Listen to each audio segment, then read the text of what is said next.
Hello everyone. Okay, so today's video the topic is all around why marriages break up in the first place, why relationships break down, what it is that's causing that breakdown to occur, what's causing your relationship and your marriage not to work. And I'm really excited to do this video because I think there is so many things around this topic that really don't get discussed in enough detail. And I think there's so many people out there that end up in relationships, in marriages, end up in divorce, who still don't really know why their relationship broke down in the first place. So this video is not going to be about doom and gloom. It is going to be, it's been created to help give you an understanding, because I believe that in order to fix your marriage, in order to improve your marriage or your relationship, in order to transform it and enhance it and make it the relationship that you truly desire, it really helps to understand how you have got to the place that you're currently at with it. And this isn't a process of looking back and blaming and having regret and guilt and wishing that we'd done things differently.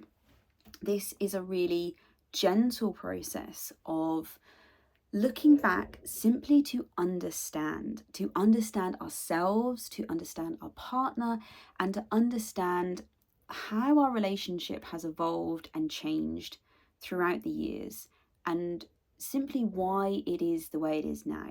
It is not, like, this is really important, it is not to look back and say, whose fault is it that the relationship is where it is? Because if we're doing that, we're just completely setting ourselves up to fail. That is not how you resolve a relationship issue. That is not how you transform your relationship into the amazing, exciting, passionate relationship that you want.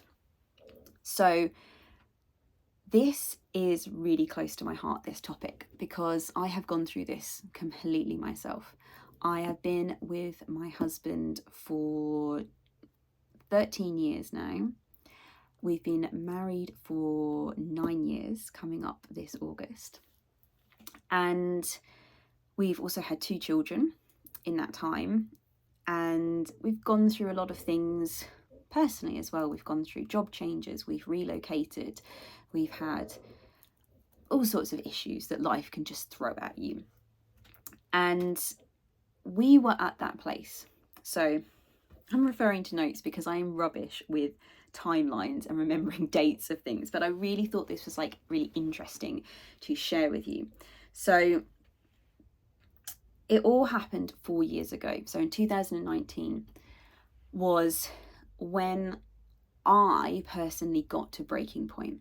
My relationship was at a point where I could feel that divorce was on the horizon. It wasn't, thankfully we weren't quite at that place yet, but I could feel that if something did not happen and did not happen soon, then that was the path that we were very much headed down. And so I got to that breaking point. Something had to change. Something needed to change, or else, our relationship was going to be over, which I knew for me, I did not want that to happen. For me, I knew that there was love still there. There was a desire to make the relationship work still there, but it just wasn't working. And I could not work out how to change this. I had tried things and it just wasn't working. If anything, it was making it worse. And I will cover some of that in this video. So interestingly, looking back on the dates of when we got together. So we got together in 2010 and we had quite an extended honeymoon period, I would say. So we were in that kind of really focused, romantic, full on with each other zone for about 2, nearly 3 years. And then that is when, ever so slowly, the breakdown started to occur for us. And so it's interesting that in our situation, it took 6 years to get to the point where it was like, something has to change, something needs to be done now. And for me, one of the big things that really catapulted that need for change was having a child. So when we got to 2019, my daughter was 2, and we'd sort of withstood all the other things that had happened in our life, but having a child and me becoming a mother was the big catalyst that really changed everything for me. And now I look back on it, it was such a good thing. And I'll explain as we go throughout this video, like why, if you're feeling that right now, if you're feeling really lost, like there's nowhere else to turn, like you really feel like that breakdown is well and truly underway, then this is going to really help you, because I know exactly how you feel. I was completely in that situation, and it's actually a really good situation to be in, and I will explain it later. So if you're feeling that way, I totally empathize with you. I have been in that place. It is not a nice place to be in. It is not a nice feeling to know that, you know, the relationship with the person that, you know, ultimately you love the most is crumbling right in front of your eyes, and it just feels like it's slipping away and there's nothing you can do to grab onto it. But there is so much hope, okay? Because what happened in 2019 when I hit that breaking point was, it took me between about 6 months to a year after that to completely turn my relationship around 180. Like, so we're at the point now, we've had another child, and all throughout my pregnancy, throughout the birth, throughout her early years, I mean, she's only 2.5 now, so we're still in that phase. I would say our relationship, our marriage is at its best. It's better than our honeymoon period. And again, I'm going to explain why that can happen and how it can happen in this video. So let's jump straight into it, okay? But I just wanted to give you a bit of background, like, you know, who is this person coming on and, you know, telling me why my marriage is breaking down and all of this. So I have been there. I completely get the place you're in right now. So let's go through it. Why a relationship breaks down? One of the big things that I think so many of us miss, that we don't realize, that we don't become conscious of, is that our relationship is constantly changing. It is always evolving. Every single time, and especially in these times, every single time we have like these major life events, you know, like even a change in job, a change in career, a relocation, even just a house move, having a baby, all of these kinds of things, every single one of those has an impact on our relationship, on our love life. And what tends to happen is that our relationship suffers because we kind of just expect the relationship to just catch up. We expect the relationship to just naturally evolve. And so we kind of just forget about it. We pay no attention to how these major events are actually going to impact our relationship. Now, it's not about trying to safeguard your relationship and putting all this control in place. All it is simply having a conscious awareness that things are going to change. So other things in your life are going to be impacted. Take becoming a mother, for example, having a child. That, as most people who have had children will agree, is one of the biggest life changes that you will ever go through. It is such a transition into another way of being. And I think especially for women, because it just completely changes your whole being. Transitioning into becoming a mother for me, and this is what Rebirth of the Mother is all about. This is what I am so passionate about teaching and sharing, is that motherhood is so much more than just the parenting. It is so much more than just about nurturing our children.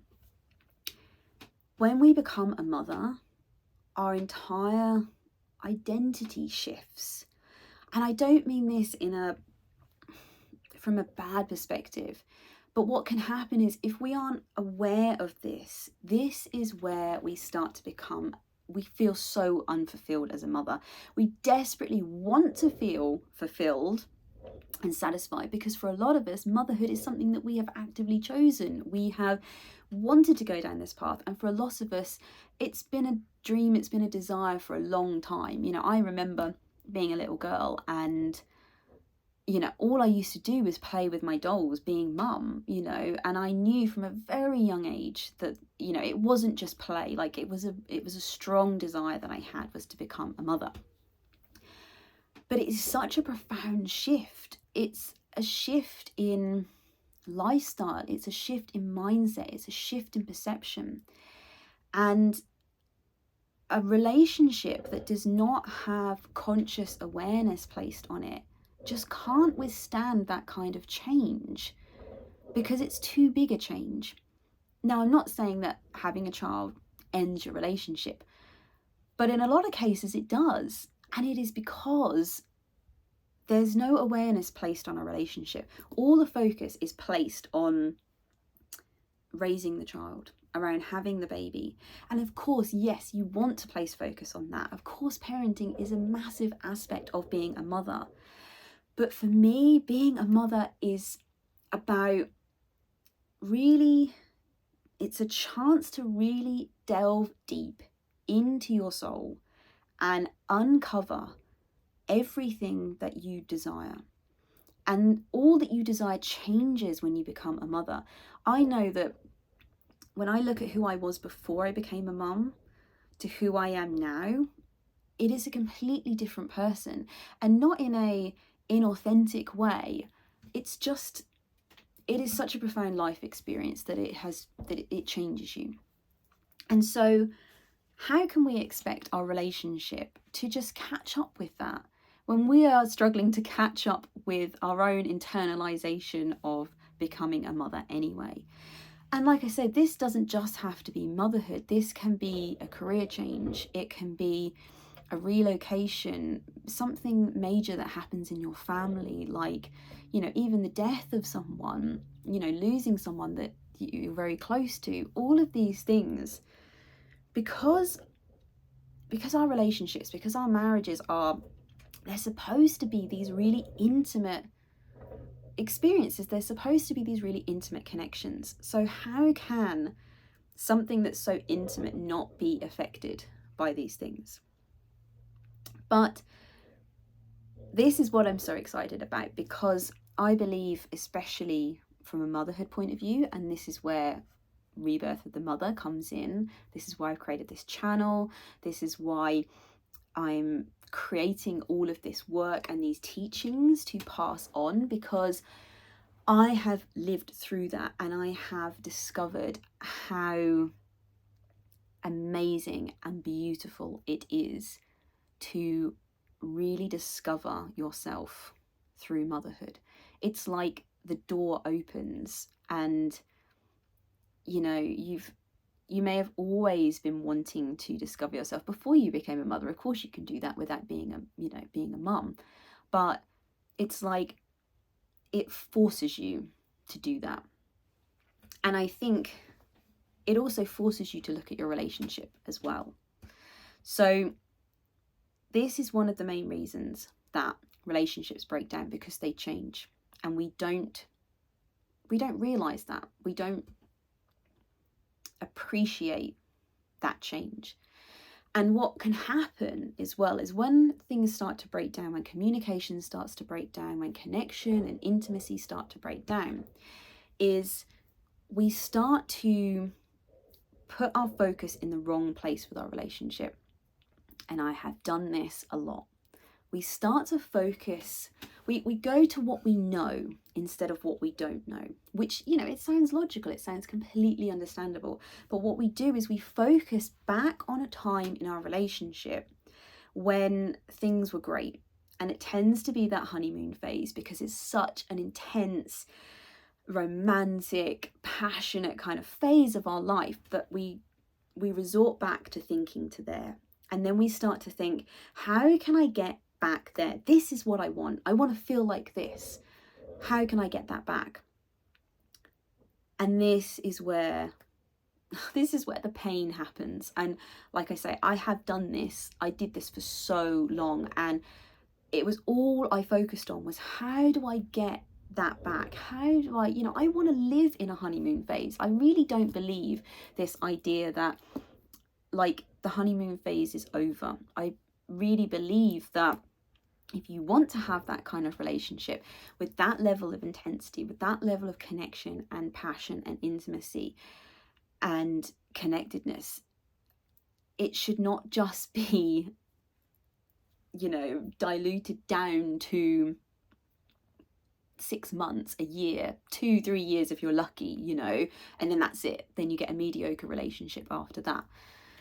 And so when we focus back on this time, what we are actually doing by doing that is we are trying to achieve something that is not achievable now.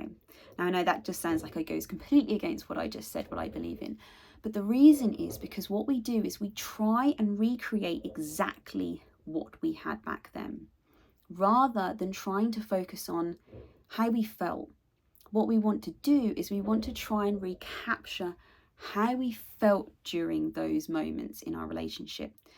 And that does not necessarily, and mostly 9 times out of 10, it does not mean creating a carbon copy of what we did back then.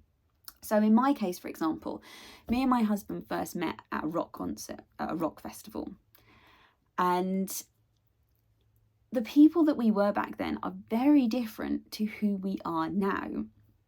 Now, we're still, both of us, quite into that genre of music, but you would not find me slumming it in a tent at a dirty festival anymore. I would be in a hotel down the road. And there's nothing wrong with if that's what you enjoy, but my personality has changed, my desires have changed. And so trying to recreate that, and us trying to go back and do what we did when we first got together, it's not going to have the same effect because we're different people.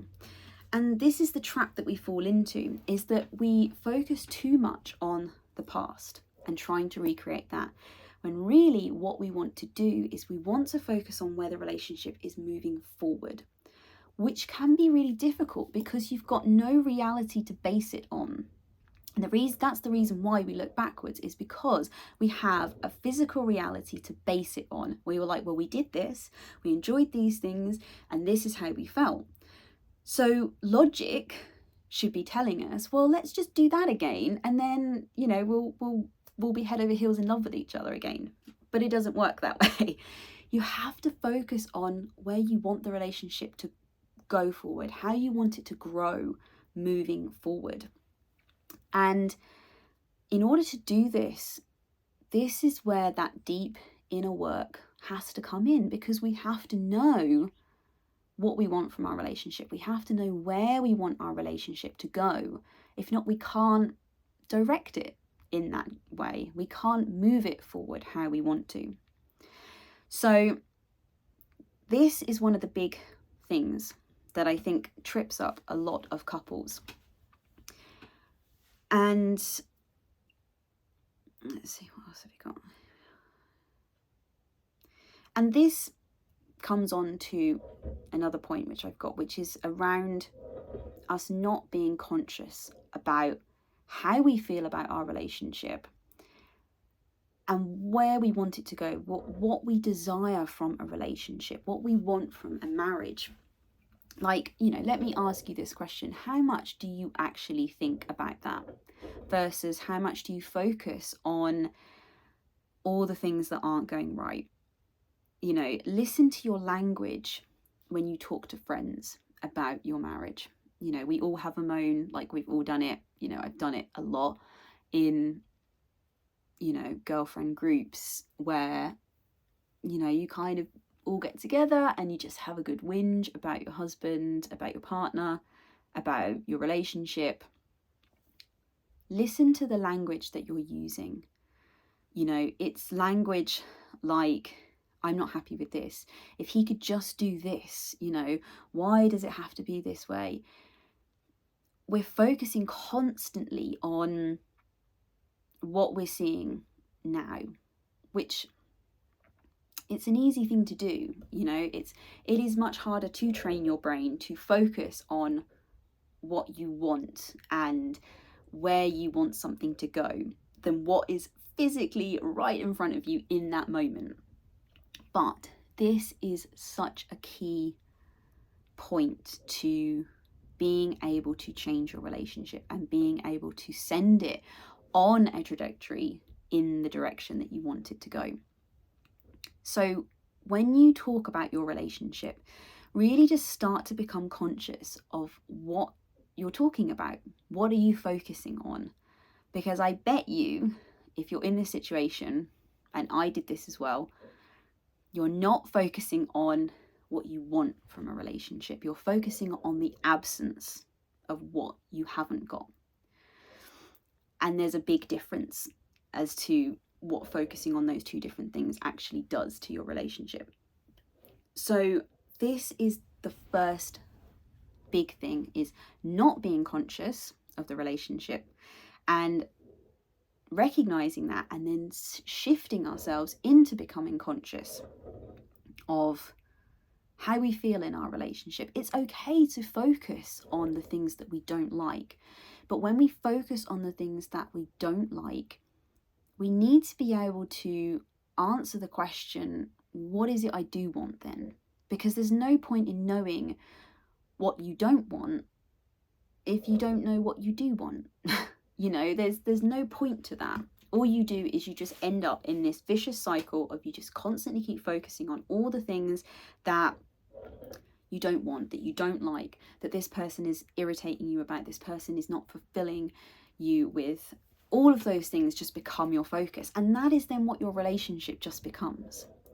And you can see as well how over time this happens. So this is why the honeymoon phase is called the honeymoon phase, basically, because, and take your mind, cast your mind back to that phase in your relationship, in your marriage. When you were first together, you can't get enough of each other. And in those early days, if your focus is very quickly turned to things you don't like, then most of the time the relationship just ends. You just say, okay, no, that this isn't for me, that you're not the right person, and it's kind of over with fairly quickly. But when you've met somebody who you really truly do have that connection with, who, that spark is starting to form, and, love is starting to blossom between the two of you, that is when all you can do is focus on everything that's great about them. You focus on how you feel, and you get the butterflies in your stomach, and you can't wait to see them. And all you see from this person is all of their talents, their abilities, everything that makes them the right match for you. That is what you see. And what happens is, and especially when we start to move in together, we start to live together, is we just basically become sloppy in our focus. Our focus gradually starts to shift to, so you might move in together and your husband does something that just irritates you a little bit. And to begin with, it's not a big thing, but it's sort of like you've made this mental log of it. And then it might happen again, and then it's like it triggers that mental log that you'd done from the first time. And then you start to notice it again, and your focus starts to shift away from, I'm going to focus about all the positive aspects of this person, to, this is irritating me, and I want it to change. But that is not how we make change happen. That is not how we can live in an empowered state of changing the life that we experience. And so, and I can see how this happened over my relationship. It kind of got to this 2-3 year mark, which might be a little bit longer than for some people. But then slowly the cracks started coming in, and basically it was my sloppy focus. Now, both partners can do this. It does not just, it's not purely just, the woman in the relationship. But this is what starts to happen. Our focus shifts from all of those things that we love about that person to all of those irritating things. And then we start to talk about it more often. So then, in the beginning, when you were meeting up with your girlfriends and you were talking about, oh, he's so amazing, he did this for me, and we did this together, and we had this amazing time, and all of this language starts to slowly shift to, oh, he did this the other day, and oh, it was so irritating, and can you see? And then we start to form a habit of it. We do it more and more. And this is where we kind of begin to turn into the nagging wife. And I have been the nagging wife completely. Like, I was in that for a long time and didn't get me anywhere, didn't change my husband, didn't change my relationship. It just made me miserable. And I was completely unfulfilled in my relationship. And so this is another thing that starts to happen, that starts to enhance that breakdown process. And this leads on to the next point, which is we then, once we get into that mindset, we then start to believe that the other person has to change in order for us to feel better, in order for our relationship to thrive. It is that person's fault. This is where blame comes in. This is where the victimhood comes in. And also just to say that there is nothing wrong with this. There is no shame in being in any of these states, in any, displaying any of these characteristics. It's a natural, maybe not natural. It's just part of what happens. And it can actually be a real benefit if you come to your relationship and become conscious. These things can actually really help you to plug into what it is that you do want. As soon as you know whatever it is that you don't want, you instantly know what it is that you do want. Whether you are conscious of this or not, you release a desire. You release a desire out into the universe, out into the world. You experience something that is uncomfortable, that is undesirable. And it's like you have to know its opposite. There's always this balance going on. There's always this duality happening. So this is, so then what happens is we try to change the other person, and it just leads to more frustration and heartache. And again, I can hold my hand up. I tried this for a long time. I became really quite controlling of my husband. More so than I realised at the time. Like, I was completely unconsciously aware of what I was doing. But it's like control starts to come in because we're fearful. We're fearful of things breaking down. We're starting to sense that the relationship is not going the way that we want it to. The cracks are starting to appear. And so control feels like comfort. However, it's like temporary comfort, and it doesn't really do anything. But the control starts to come in, and and then the victimhood comes as a part of that. We start to only see the relationship from our point of view, which again, it makes sense. Like, it's not always easy to get into somebody else's head, and it's not always easy to put ourselves in someone else's shoes. But we start to become the victim of our own relationship.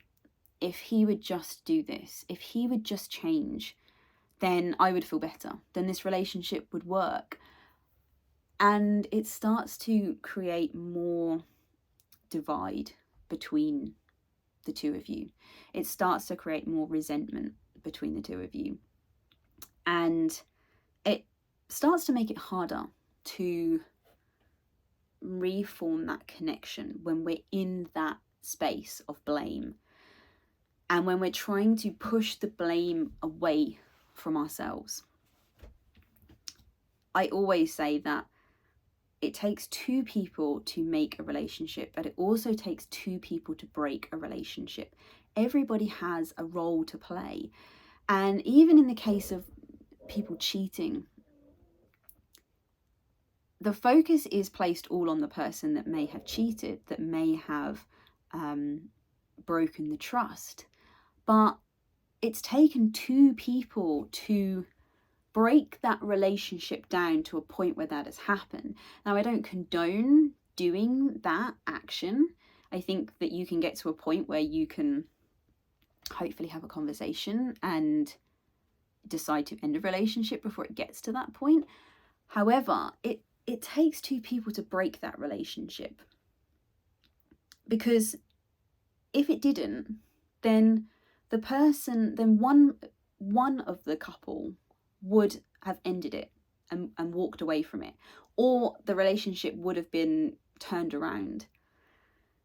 So it can be a really hard thing to internalize, because when we're in that victim state, when we're in that victim mindset, we believe that it's our partner that's doing it. Now, of course, it's both of you. It's not just one of you. But what helps is to take responsibility for your own part that you play, as well as taking responsibility for owning your part in knowing what it is that you desire from a relationship, how you want the relationship to be, how you want the connection between the two of you to be, where you see your relationship going. We have to take ownership of both the breakdown and the saving of it. And so this is another big aspect to why the breakdown starts to occur, because the blame comes in, the resentment comes in, the frustration comes in. And we ultimately, when we step into this state, we become disempowered, because we've instantly given our power away to our partner. We are basically saying, when we are in that victim state, is that you have caused this and I have no control over that. And we don't realize it, but we are causing our own disempowerment by having that mindset, by thinking that way. And it just leads to more frustration and heartache. And this is where it's so much more than just becoming conscious of our relationship. It's about becoming conscious of ourselves and being able to just take responsibility for ourselves and saying, look, yeah, do you know what? Like, I did things, you did things. And this is why I said at the beginning of this video, it's doing this like review of why relationships break down, why marriages fall apart, is not to look back and blame anyone. It is not to start to have guilt and shame and regret. It is simply to place this loose focus on these areas, because when you can start to see why these things happen, you can almost you can take responsibility for it, but you can also forgive yourself and your partner, because all of these things happened when you were in an unconscious state of being. How can you be expected to give your relationship direction, to have the relationship that you want, if you're not in a conscious enough state to be able to do it? You know, that just helps you to remove any of that guilt, any of that shame that you're placing around looking back in the relationship. It helps to remove that frustration from your partner as well.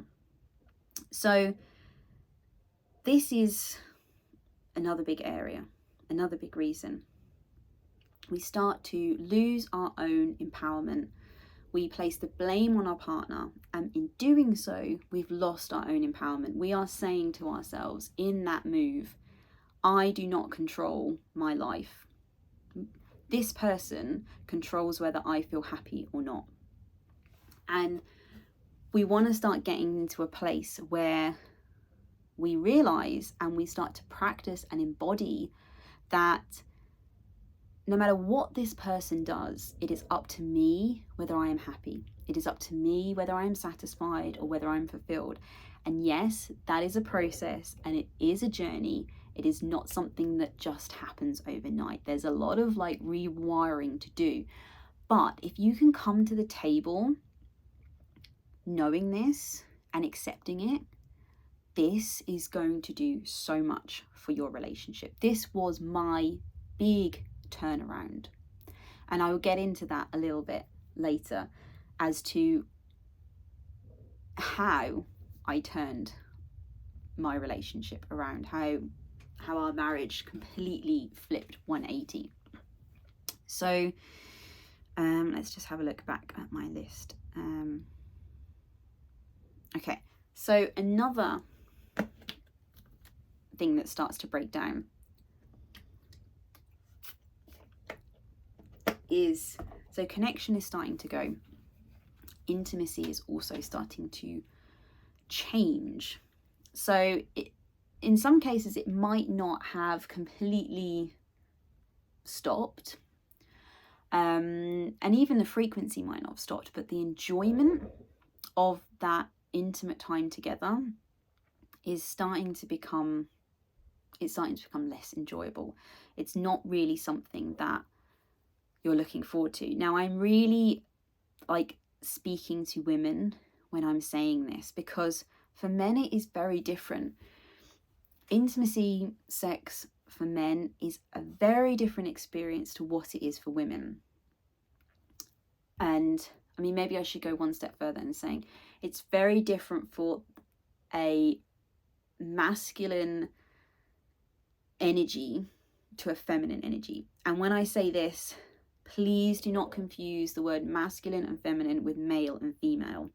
Yes, the majority of women are more feminine orientated in their preference of energy, and the majority of men are more favoring masculine energy. But each person has both of these energies within us. They both work. We need both of them. You can't have one without the other. It is just that each individual has a preference to using more of a certain energy than the other, but it doesn't mean that they don't need both. And particularly when it comes to relationships, you need polarity. And this is what happens, and especially when children come along, is you're no longer lovers. You're just friends living together. You're just two people living in the same house, raising children. This is what separates your marriage, your love life, your relationship, your romantic relationship from your relationship with your friends, with your family, with your colleagues. It is that polarity, and it is that even if you have decided not to have sex in your relationship, it is still that sexual desire, that intimate desire between the two of you, and that is caused by polarity. And it's just how magnets work. That's why it happens. Like when you meet somebody, it is like two magnetic forces. They are opposites and they attract. And that's exactly what the masculine and the feminine energy does. And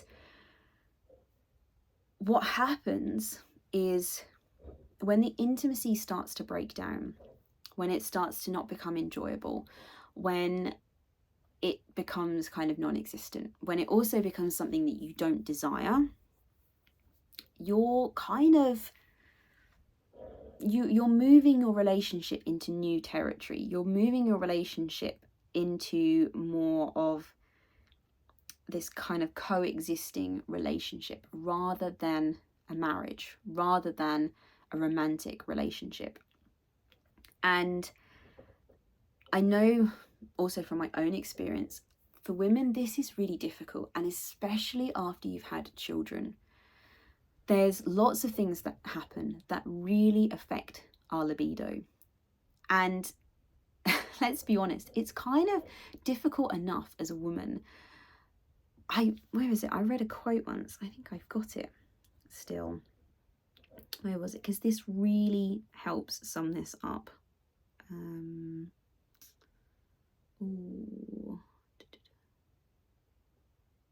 Oh, I don't know if I can find it. I don't want to make you mate. Oh, okay, here we go. Male emotions are like women's sexuality. You can't be too direct too quickly.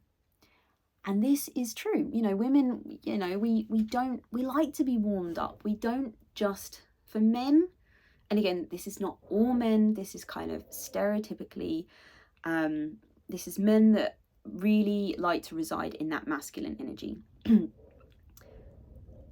You know, as soon as you say to your partner, let's, you know, go and have some quiet time together, they are straight there. They are in that zone pretty much most of the time. But for women, we know from our own experience that it takes a lot longer. Like, we don't just switch on like that. Not necessarily. You can get to that stage. But for most of us, we don't just switch on like that. It takes time.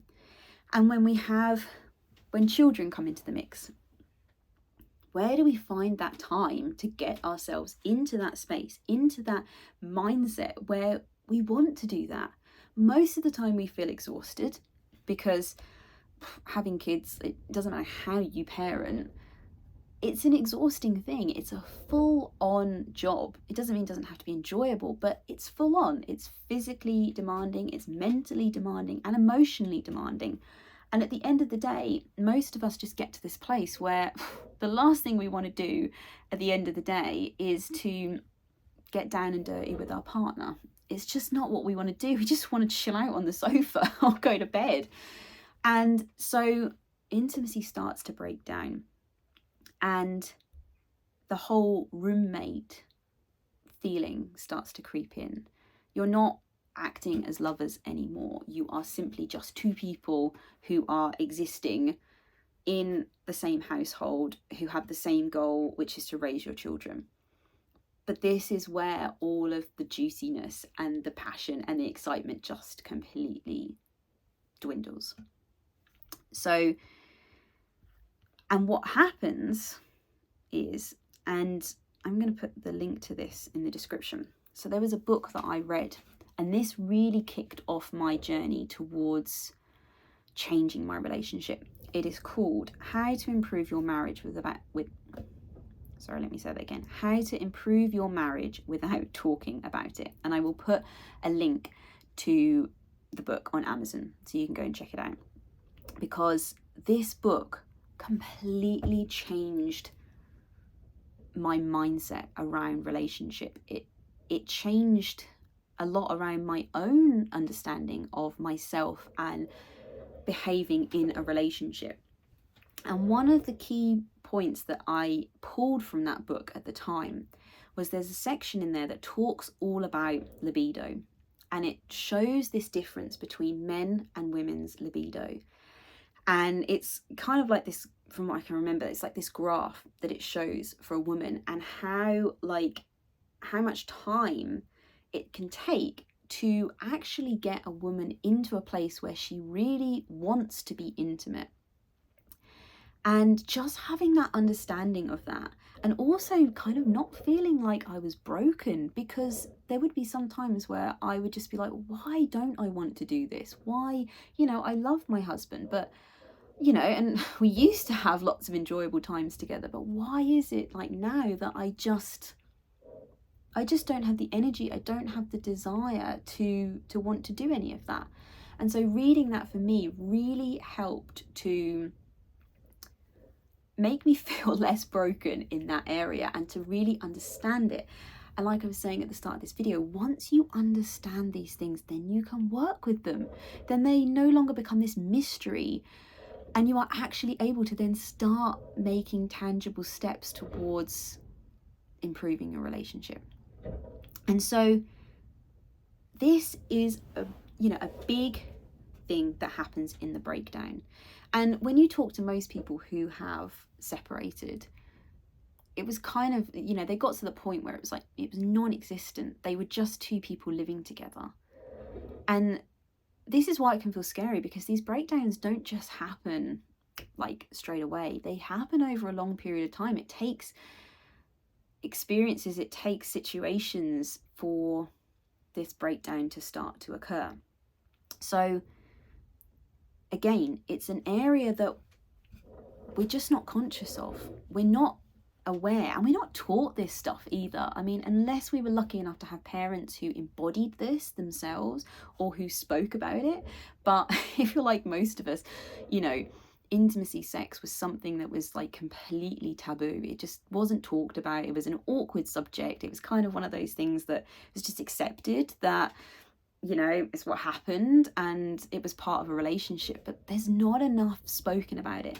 And thankfully, I think there is more and more information available to people out there, and this is so empowering. One of the things that was so eye-opening about reading this section in this book for me was it gave me empowerment. It meant that I could understand how my libido was working and what I needed to do to take back the control of that, to take back, you know, the reins on my own sexual desire. I didn't need my husband involved in any of that process, really. This was something that I had the empowerment to do myself. And so, can you see where this is kind of starting to go? That it is not about a lot of this, and this was what I found, this was the big turnaround for me in my relationship, was it's not about trying to change the other person.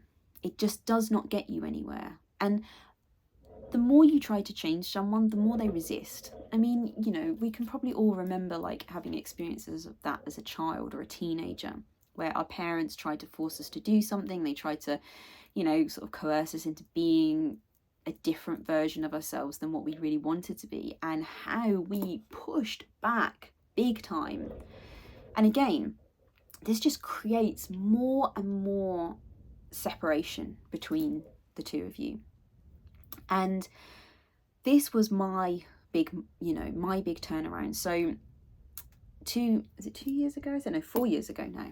4 years ago, I got to that point where something needed to change, and I actually took out like probably one of the most expensive purchases I've ever done to date. And I took out this really intensive coaching package that was all around changing my relationship. It was all around getting the relationship that I really desired. Because for me, I did not want to walk away from our relationship without knowing that it really was the right decision. Because that's the thing, in those moments when you just feel so beaten down by it, you just feel so unloved, you feel so disconnected, it can be really easy in those moments to just say, right, that's it, I've had enough. But you want to have that, right, that's it, I've had enough, but you want to be, I've had enough of how this is, not just I've had enough of this relationship. And I'm not saying people should not separate. That is not what I'm saying at all. But if you're going to separate, you want to separate in the right mindset. You want to be in this mindset where it's not this battle. Like, you know, we've all known people, or maybe even experienced them, like people going through divorces that are just, they're long, they're grueling, they're heartbreaking, like to experience and to witness. And separation doesn't have to be like that either. If separation is really what is right for both of you, it can be done in such an empowering, mutual way, a way in which you're walking away because you're not walking away because you're in fear or because you just believe you can't do anything about it. You're walking away because you know that it's the right decision. And there's something so different about that, and so much more empowering, and it makes it so much easier. And this was the point that I got to, that I realized that if I was going to walk away from my husband, I needed to be in that place where I just knew it was the right decision. I knew it was the right decision for me, and I had tried to do what I could to save our marriage, not in this like desperate kind of clinging, like manipulative way, but just in this way where I could walk away just knowing in my head that I had no regrets, that it was the right thing to do. And so I took out this coaching course, and it was like an 8-week intensive course. And one of the reasons that I was really attracted to this course was because it was different from what I'd seen. It was also very different to like couples therapy. This course really had nothing to do with relationships. It was all about me. And that was really what I needed. It was about seeing that I am the creator of the life that I live.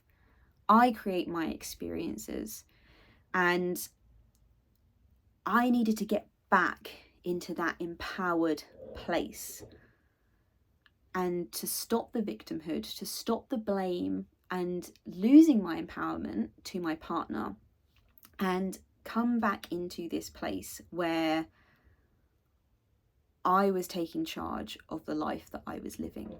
And that's basically what that course was doing. And this is where I think so many people fall short, because they just think it's the other person. And I mean, how sad is that? Like, you can't change other people, and you wouldn't want to either. You know, I went through this period in my relationship where my husband was kind of changing. Like, I wanted him to do certain things. I wanted him to be, you know, behave in certain ways. And, you know, that was when he was kind of in his unconscious state, and he was changing for me. He was kind of doing what I thought I wanted him to do, but I still didn't feel any more satisfied. I did not feel any more connection. There was no more improvement in our intimacy. And he was kind of doing the things that I thought I wanted him to do. And really, like, what happened was, when I took this course out, when I went through this coaching, was that I realized I need to stop focusing on him almost altogether, and I need to bring the focus back onto me and back onto what I want. And I need to live my bliss, and I need to change my focus from what it had been and get into that place of gratitude and appreciation, and kind of live life again, because that's sort of what had happened. Like, things had got so low that it was impacting all areas of life. And this is why I talk about this a lot in Rebirth of the Mother, that motherhood, when you go through that initiation into motherhood, it is so much more than just parenting. Because, as I'm sure some of you will be aware, when your relationship is breaking down, it has an impact on every area of your life. It has an impact on your job. It has an impact on your parenting, on your relationship with your friends, on a relationship with yourself. And so when we step into motherhood, like, to just focus on parenting it can be, you know, a dangerous move, because there's so many other areas that we need to bring together and become conscious of. Because if we want to be the mothers that we want to be, then we need to have the relationship that we want, because it affects our parenting. Like, I know when I was going through that phase that I would get really triggered by things that would happen in my relationship with my husband, and it would completely come out in how I behaved and how I was with my daughter. And yes, I allowed that to happen, but, you know, and I think children can pick up on it as well. I mean, I came from, my mum and dad were divorced when I was 7. They split up when I was 7. And I didn't understand the sort of intricacies of relationships then or anything, but I could sense energy. I could feel the tension in our house. I could feel what was going on, and children really can pick up on these things. So this book was, and this course was, the start of that process for me. And it was about taking back empowerment for me, And so, like, as I was saying, like, this part in this book was around understanding my libido and understanding how that worked within me and why I was behaving in the way I was. And then I was able to then use that and also work with my husband. I was able to say to him, look, do you know what? It's not that I don't want to be intimate together. It's the fact that I need to do certain things in order to get myself into that place. And when I was able to come to the table in that like empowered way to say, like, this is what I need to do in order for this to happen, like, he was able to take that on board so much more. It wasn't because it wasn't me pointing the finger and saying, well, you're not doing this, and you know, I'm not feeling in this way, so you need to change what you're doing. Like, he was able to work with me, which instantly started increasing our connection, because for once we were actually working together rather than working against each other. So let me just check back through my notes, because I've covered a lot of things and I want to make sure that I haven't missed anything. And I also need a drink because it's a lot of talking. But I'm hoping that you're really starting to see this picture and hopefully relating in your own relationship to a lot of these points. And I'm really hoping you're having these light bulb moments and going, yes, that's how I feel. And oh my God, yes, I can see this, how this happened throughout our relationship. And again, please don't go into that space of like guilt or shame or regret with it. It's just placing this loose awareness. Because when we understand, then we can feel empowered to do something about that. Let's have a look. Okay, so yes, there's one more area that I wanted to speak about. And I've kind of touched on it, but I want to just go into like a little bit more detail about it. So I was saying about how, excuse me, how the breakdown starts to happen when the intimacy goes, when the polarity goes, the attraction between the two of you starts to go, and you start to kind of just become like roommates. And one of the reasons, the reason this happens a lot of the time is because we've shifted our own energies within ourselves. And we've kind of you've done it to each other and flipped each other's energies around. So what this looks like is, if you are, if your preference is more feminine energy, that you like to receive, and you are more in that sort of intuitive state, you like more flow, more sort of freedom of expression in that sense, then, and so your preference is that, but you have basically flipped yourself into being more of the masculine, and vice versa. And what happens is, when either one of you does it, you kind of, unless the other person is very conscious of it, you flip the other person, because it's like you have to have those opposites. You have to have that attraction. And so it's like you have to have a masculine pole and you have to have a feminine pole. Or sometimes, like, what can, like, this happened with me and my husband quite a lot, was we were both operating in our masculine a lot, and then we kind of just became like buddies. Like, yeah, like the way we would talk to each other, the way that we would interact with each other was like male buddies. And for me, this breakdown, this started to happen. I started to shift into that really strong masculine energy, was for me when I had my corporate job. So before I had my girls, I was working in a corporate position, and there's no fault of the company.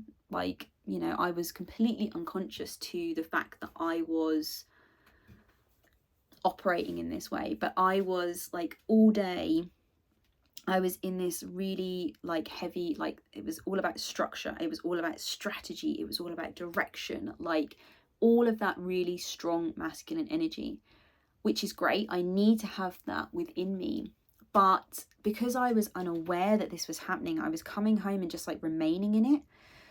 And, you know, you need those aspects, you know, in certain areas of your life. You know, women need those aspects completely, you know, like they are things that we really need, like throughout in business and, well, all aspects of our life. But what happened was I was then coming home to my husband and unable to shift out of that and unable to get back into that feminine state and that state of receiving and like flow and allowing. And it just started to shift our poles basically.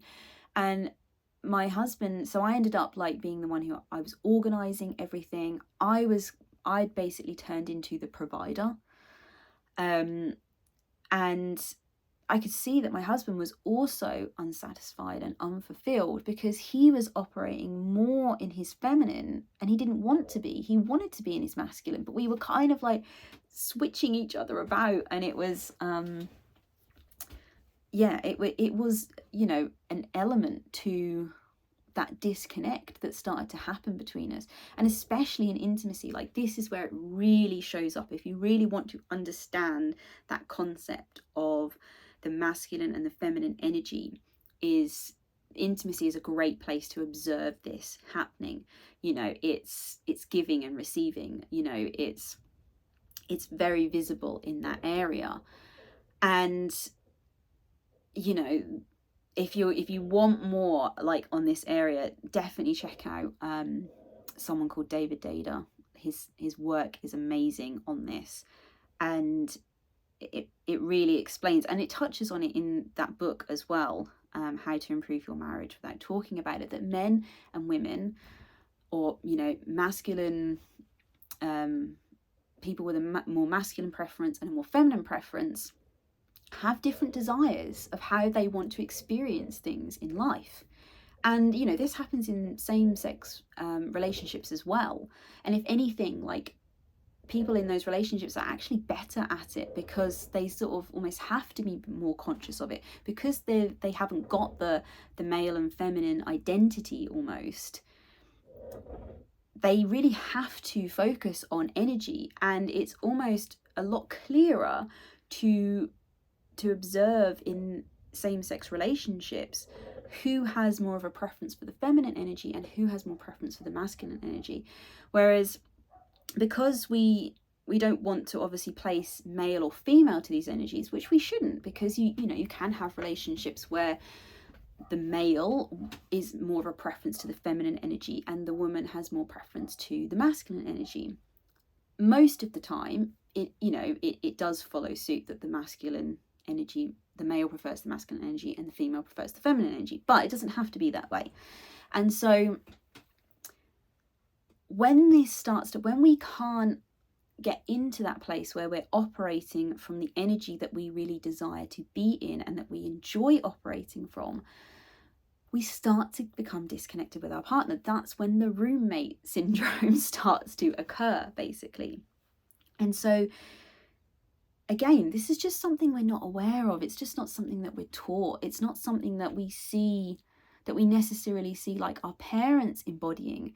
You know, when I think back to the interactions I did see of my parents, my mum did operate in her masculine energy a lot. And my dad kind of like more so in his feminine. And I could see that they were, you know, looking back now with knowing what I know, I could see that they weren't happy in those energies because it wasn't their energy of preference, shall we say. And so this not only has a big impact on intimacy, because this is what is, you know, you need to have those two poles in order to create that physical attraction, you know, and that sexual attraction. But it also impacts the rest of the relationship as well. The way that you interact with each other, you know, the idea of flirtatiousness just completely goes out the window because you're both operating in a space that neither of you feel completely comfortable to be operating in all the time. And for me, when I was in that masculine energy all the time, I just felt burnt out. I just was not able to get into that relaxed energy, into that energy of receiving and allowing things to come to me. Like it was always like push, push, push. And I just felt exhausted. So again, it makes sense. When you feel like that, you haven't even got enough energy for yourself, let alone energy to give to another person. And this is the same with like in our parenting as well. This is why I believe that we struggle in parenting sometimes, that we place all this focus on, oh, well, it's our parenting. But if our relationship, our marriage is not supporting us in that way, it has this direct impact on our parenting. So that, in a nutshell, not really a nutshell, but that is all the reasons when I look back on my relationship and the breakdown that we experienced.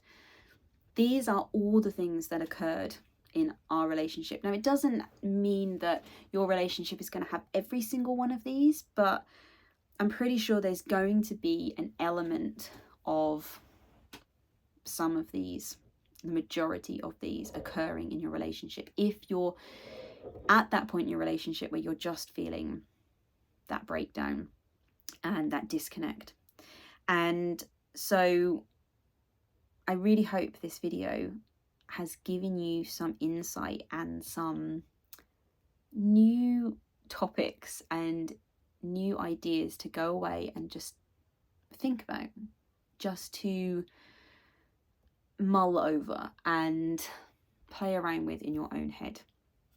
And what I am going to be doing as part of this whole kind of series is I'm going to be I'm putting together a course, which I'm really excited about, because this is like going to be my version of like the coaching course that I went through, but this is going to be more aimed at mothers. That's where my experience comes from, is turning that relationship around when you've got children.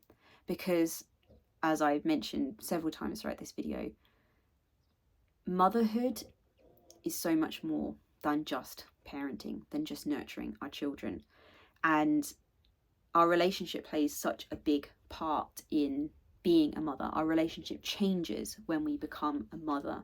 And it is about identifying that and not seeing this as a scary thing or a bad thing or even an inauthentic thing, but as this new initiation into a different phase of our life, into a different phase of womanhood. And so I'm putting together, as we speak, this course, Disconnected to Connected. And it's going to be, I don't quite know how long it's going to be yet, but it's going to be, I'm going to create a structure for you to work through. So it could be 8 weeks, it could be 3 months, I don't know. We're going to have, I'm going to just see how this goes, see what comes out. And it's going to be, so I'm going to be offering it with the chance that you can work through this on your own and go through the course structure. And you can also be coached by myself throughout this. As I said, as soon as I started to do this work, within 6 months, well, to be honest, even within like 2 weeks, I started noticing changes. I started noticing a difference. But I would say within 6 months, my relationship, like the needle was really starting to shift. And within a year, I had got to that place where I just no longer worried about my relationship. I never had any more of those laying up at night thinking, what's going to happen, and are we still going to be together? Is this going to work? Can we make this happen? And we have had some pretty big life experiences that have happened since then that just have not shaken us. Like, they have not shaken our relationship at all. Our relationship has withstood it. Like I said, my relationship is now better than it has ever been. It's different. It is completely different than it's ever been. But that is now something that I really embrace and believe is a really good thing. And so this is what this course is going to be all about. It's going to be like a step-by-step process on how you can start to regain intimacy and connection. We're going to be working through all of those things that I've just covered on how you can take each of those things and start to feel empowered over them rather than just completely lost around them. You can start to take back control yourself without needing to control or manipulate or change your partner. Because let's face it, you wouldn't want your partner to do that to you. And it's about having that empowerment to know you don't have to change them to have the relationship you want. This is not about how to settle. In no way am I advocating that. It is not about settling for what you don't want. But what happens is when you change your focus, when you focus on you and what you want and your mindset, the other person starts to change without you forcing them to, because they kind of get put into this situation that you're changing, you're becoming the person that you want to be, you're embodying the things, the values and the things that you want. And they are left with two options. They can either adapt and grow with you, or they become stuck and they can't. And, you know, maybe that is when, you know, you're at that point where the relationship shouldn't continue. But it's like the path to that answer will reveal itself to you based on your own growth. And that is such an empowering place to be. And like I say, you know, within 6 months to a year, everything just completely flipped. And this is all going to be around the mindset and how to navigate this whilst being a mother, because it is completely different to how you operate. It's not completely different, but motherhood brings different challenges to when you're not a mother into your relationship. And so that is who I want to focus on. I want to focus on mothers who want that amazing, passionate, intimate relationship, who want that connection, who want to have a romantic love life. And I know that if you've been drawn to this video, if you've been drawn to the idea of this course, that there's this little flicker within you that really believes you can have that and still be the parent you want to be. Because this is the other thing. I made 0 sacrifices in my parenting. I knew my parenting values. I knew how I wanted to parent quite early on after having my first daughter. And none of those had to be sacrificed for me to get the relationship that I wanted. And this is what I want to pass on to you. So if you are interested, like I say, the course is not quite together yet, but if you are interested in this, if this is speaking to you and you are saying, yes, something has to change about my relationship and I want to do it differently. I don't want to go down the route of couples therapy. I want to feel empowered to do this in my own way. Then make sure you check out the link in the description below, because sign up to my email listing, because that is where you're going to get first hand notice of when the course is going to go live.